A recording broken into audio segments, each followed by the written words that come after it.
Hello developers, I am Stone. So in my last videos I have covered about Spark data frame. Okay. So in today's video we'll be discussing about transformations, Spark transformations and actions. Means what are the transformation that we can perform on data frame and what is actions. Okay. So in my previous videos I have told you that Spark data frames are immutable in nature. So we cannot modify or change it once we declare the data frame. Okay. So just like in Java we have string, it's immutable. Just like that, Spark in data frame, Spark data frames are immutable in nature. Okay, so you can say transformations are just like functions or operations that take an data frame and produce one or other data frame as the output, but without changing or modifying the original data frame. So this is called transformations. Okay, so suppose you have one data frame and you are applying group by or join, and yeah, for join definitely you need two data frame. So that is, and at the end you are getting another data frame. So that is something called transformations. Okay, so let's understand this in terms of drivers and executors. Means how this transformation happens in the driver side and the executor side. Okay, since Spark data frames are immutable, but we can give instruction to our driver about what to do. Okay, whatever transformation we can apply to the our data frame, that instruction we can give it to the driver and let the driver decided to achieve it with the help of the executors, because driver creates the executor and the executors are responsible to uh, execute our job. Okay, so these instructions are also called transformation. Okay, so I, I'll I'll give you an example. I will give you an example of transformation. Let me open my. Okay, yeah. So here, if you would have my if you would have referencing my last videos, then you must be knowing this code blocks. So I have a test file here. So now let's declare a transformation. Okay, simple. I will use df dot group by. I have a country column in my data frame. Then dot count. Let's do a show operation. Okay, so this is nothing but we are declaring a transformation. Okay, we are doing a group by on the country column and we are counting the each value, how many values are there. So the same thing, let's run it. We can write the same thing in Python, df.groupby.show. Okay, the same thing we can write in Python also. So let's run this program also. Okay, so we are running both the programs simultaneously. So as you can see here, we can get the output, how many countries are there and what is the count of each country. Okay, so okay, the same thing also we get in Scala code also. So this is something that we have defined now. This is called transformations. Okay, so we are defining, means I told you na, Spark data frames are immutable. Let's run it in PyCharm. I will show you. See, I have a data frame here and I am doing the group by function and doing a count.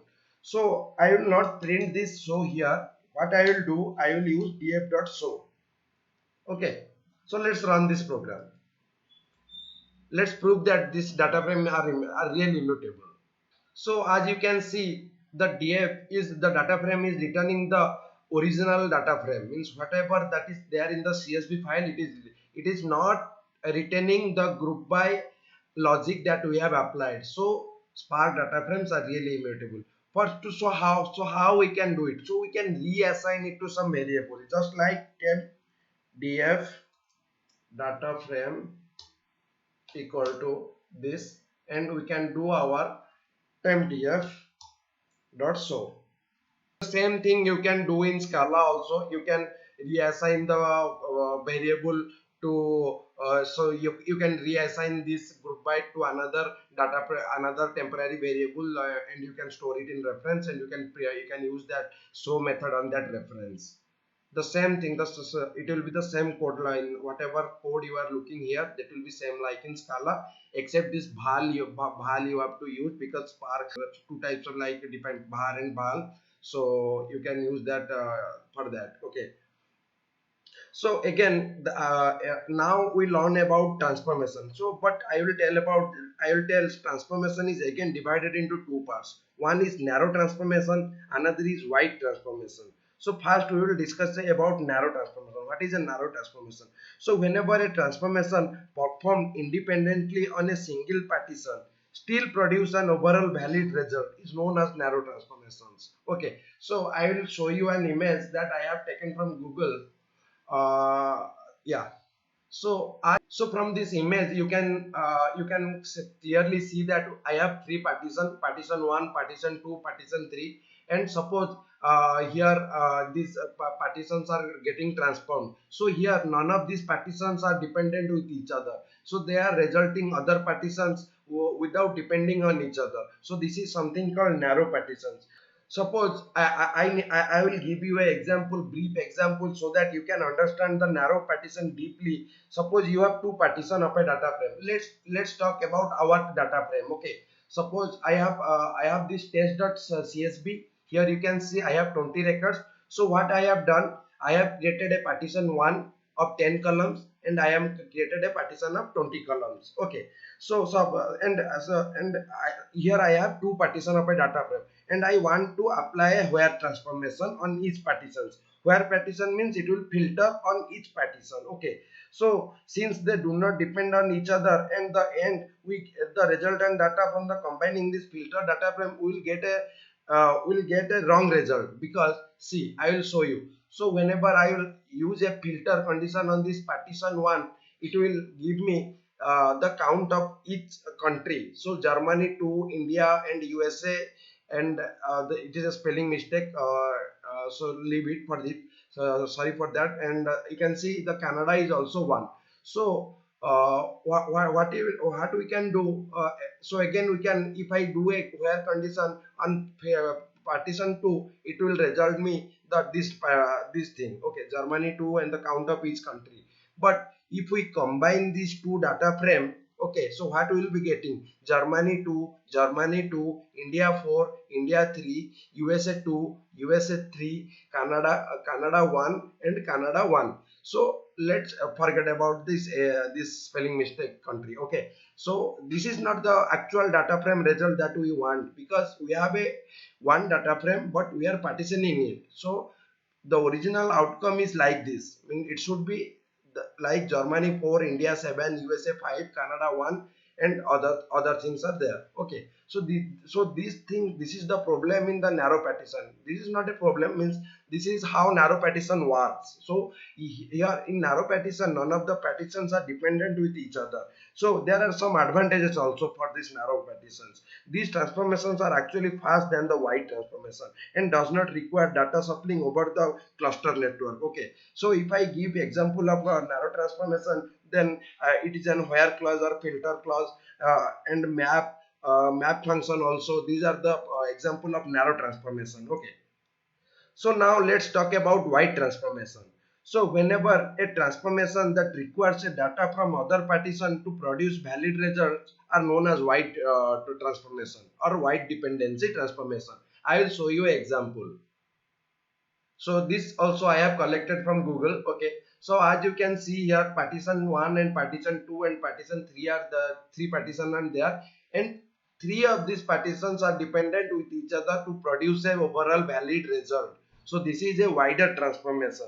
Suppose you have a data frame with the two partitions that I have shown you previously, and we applied a group by partition and then count the records. Okay, so we apply the group by, then we are aggregating a count function. Okay, so the executors will apply group by on each partition and create a new data frame partition. Now we want to count the row on each group. However, we do not get the correct result by combining the two outputs, as I have shown you uh, in this case. So whenever we combine these two output of the two partitions, we don't get this correct result. We always get the wrong result. Okay, in case of wide dependency, here the partition 1 will depends upon partition 2, so that they can combine each other to come out with a correct outcome as a data frame. This operation of combining and repartition of data is caused by the wide dependency transformation and known as shuffle sort operation. So this is also the wide dependency transformation is also known as the shuffle search operation. So where the data shuffling actually happens. So if I do a group by, if I do a if I do a group by or a group by key, then actually data gets shuffles over the cluster network. So since we have created the new partition, we can apply any aggregation function like count and mean, etc., which results the correct data frame. As we can see here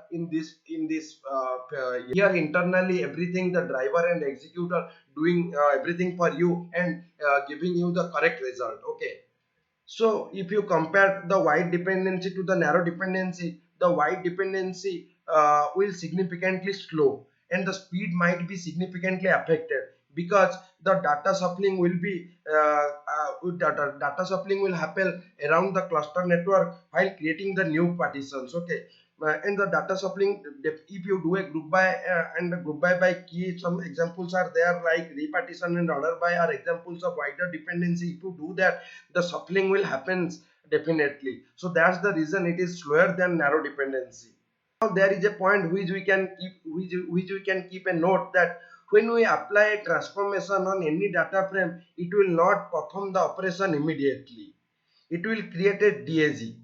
What is DAG? DAG means we'll be learning about DAG in our later sessions. So for now, there is a point which we can keep a note. Whenever we apply a transformation on any data frame, it will not perform the operation immediately. It will create a DAG, directed acyclic graph. Okay, using the applied operation that we have written to transform the data. So here I have written the transformation. Okay, as you can see, I have written the transformation and this transformation will not be executed immediately. Okay, so it will create a DAG, the directed acyclic graph for this operation. Okay, and it will keep on building this graph using the references till we apply other operations. Okay, and this is why Spark transformations are lazy or lazily evaluated. Okay, and since we use builder pattern to create a DAG of transformation, directed acyclic graph of transformation, and all these goes to the Spark driver will rearrange them to optimize certain activities. Okay,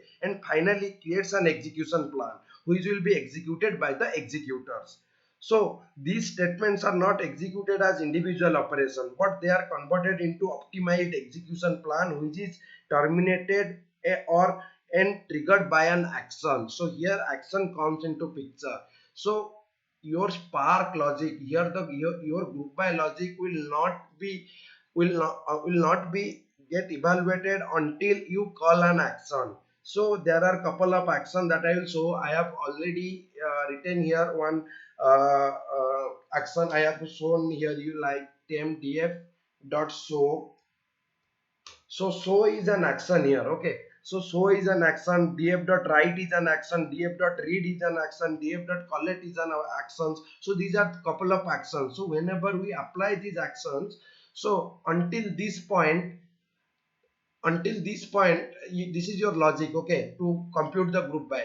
So when the execution comes to this action, then only this will be evaluated and the result will be displayed. So this is actions and transformations. So hence we can conclude that transformations are lazy but actions are evaluated immediately. Okay, so this is all about today's video about transformations and actions. If you have any doubt guys, you can comment, and now just keep on hold. I will be taking we will be doing so we will be doing a new way. So our new next video will also be related to concepts. So after that we can move to the transformations, whatever transformations parts are available. So for till that just keep patience. Okay, so this is all about today's videos. So thank you guys.